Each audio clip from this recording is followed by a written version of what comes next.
F'nofs is-seklu 20 kien il-mekka tad-divertiment fejn il-ġuventur u xbejbiet kienu jiltaqgħu biex jisfnu, saħansitra bil-malja xi ħaġa ta' barra minn hawn għal dak iż-żmien. Illum ix-xalef ta' Sliema huwa biċċa art fejn jiddominaw il-mewġ u l-ħalel. Iżda 60 sena wara li jalaq il-bibien, ix-xale mistenni jerġa' jibda jingħata l-ħajja. Dan se jkun possibbli wara li ħarġet sejħa pubblika għal proposti mis-settur privat biex ix-xale jiġi riabilitat u s-sit igawdi minn proġett ta' tisbieħ bi żvilupp sostenibbli u li ħares l-ambjent.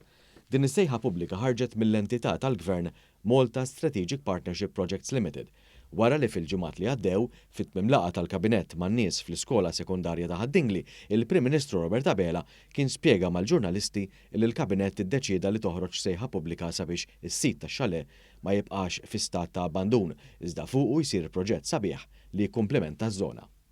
Is-sejħa pubblika li għandha miftuħa sal-bidu ta' frar qed titlob lis-settur privat jipproponi żvilupp wara studju li sar u li għamel stimi notevoli għas-sit.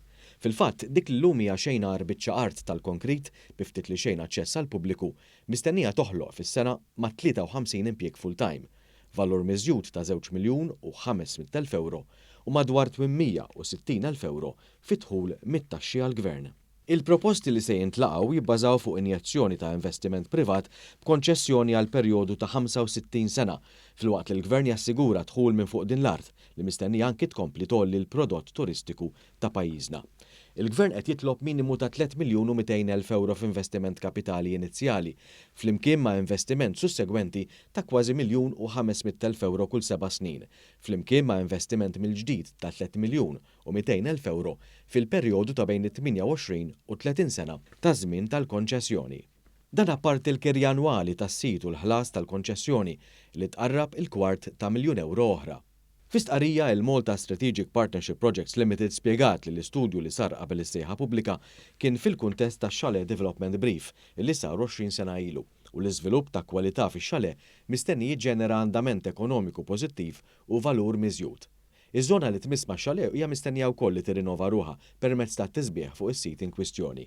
Intqal ukoll li dawk li jresqu proposta għandhom jagħtu spjegazzjoni ta' azzjonijiet ċari li se jieħdu biex jgħinu lill-komunità Slimiża fil-waqt li d-disinji proposti jridu jkunu kreattivi, iħarsu l-aspett ambjentali u jkun hemm aċċess sħiħ tax-xatt għall-pubbliku.